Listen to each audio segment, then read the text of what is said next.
Hey guys, welcome back to Bible Fun with the Duns. Today we're studying Genesis chapter 9 and 10. Let's jump right in.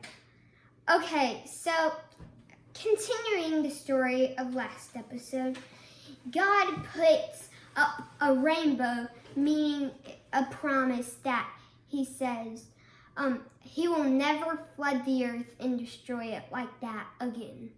And so very good. So not with a flood.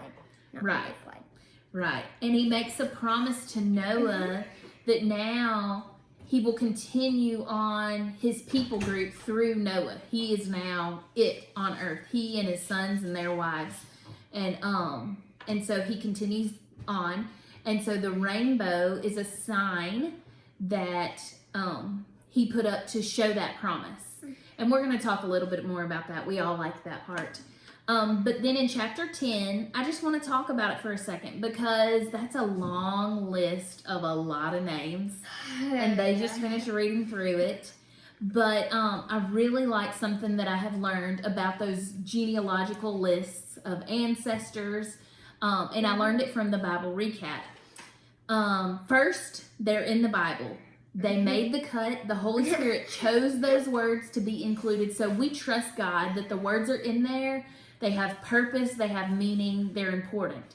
But then in case that's not enough, we have some actual reasons to understand the purpose of those lists. First of all, the names of people help to prove the Bible's historical accuracy. So as archaeologists, they're digging every day. And if you ever get to go to Israel and walk where Jesus walked, they're finding things every single day, like proof. And they will find things that line up with these lists and these people and these names and all this information that is listed in the Bible.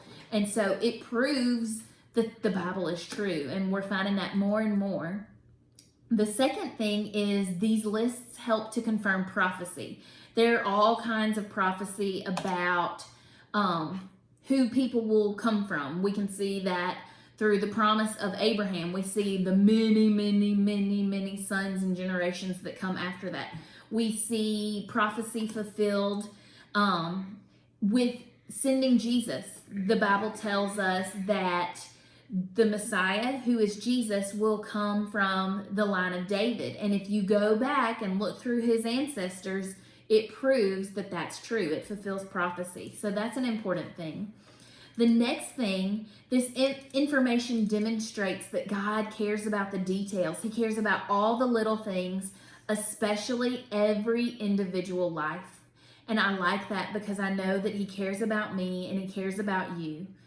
And then finally, we can learn more about some of the various people on their list. So sometimes they're not just lists of this person begat this person begat this person, and they were 8,075,000. Just kidding, But sometimes it includes little sentences that tell us really interesting things.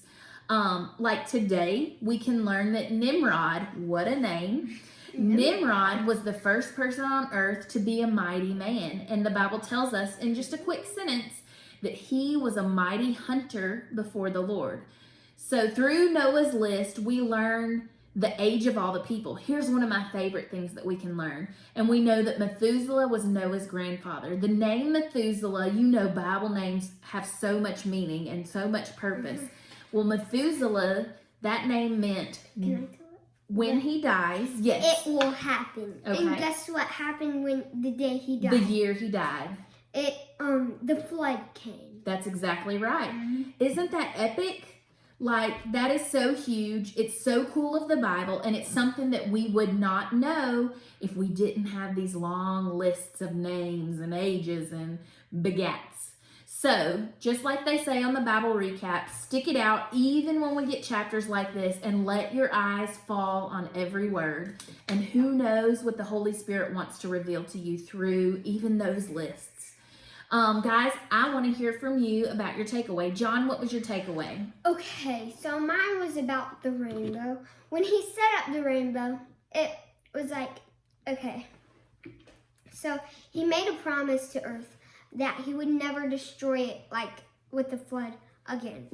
Well, look at us now. We're still alive. 2,000 years Check, later. promise fulfilled. And it's cool to me that to this very day, thousands of years later, we get to see his rainbow still. And it should remind us of that every time we see it. You agree? All right. Jax, what was your takeaway? So I also think the rainbow is really important and plays a great role in this story. So the rainbow is God's promise that he would never flood the earth. So I think of it like a warrior hanging up his bow after a battle. So God destroyed everything, just like Evil. He destroyed evil. Yeah. a mighty warrior would in battle. But once it's all over, he hangs it up for it not to happen again. And I love, if you look at how the bow points, it's pointing to God. It's pointing up. Mm-hmm. So I think that's interesting. That's cool, guys. So my takeaway comes from some crazy stuff at the end of chapter 9. After Noah makes some bad decisions, he ends up in an awkward position, and in turn puts his sons in an awkward position when they find him. And so here, all 3 of Noah's sons had an opportunity to make a good choice or a bad choice. Ham made a bad choice, and he went and made fun of his daddy with his brothers, and then Shem and Japheth chose to make a good choice. So when Noah wakes up, he gives a blessing. He has a reaction, and he gives a blessing to Shem and Japheth for doing the right thing. But the interesting thing to me here in these verses is that he punishes his own son Ham by punishing Ham's son Canaan. And as a parent, I understand that that's a pretty big way to punish us. We would never want our children to have to face the consequences for the sins that we commit. Like, punish me all day long for what I do wrong. Please don't punish my children for what I did wrong. But it's another good reminder to all of us that none of us can sin and it just affects us. Whenever we sin, it affects us, it affects the people we love, it affects the people around us, those connected to us. So that leads us to our questions. Something for y'all to think about. When you face decisions, do you want to make good choices or bad choices?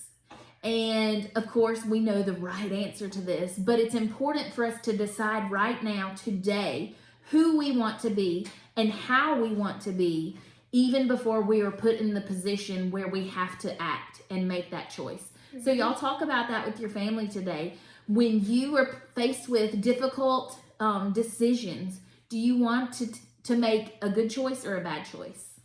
All right, friends, thanks for joining us today, and we will see you tomorrow. Bye. Bye.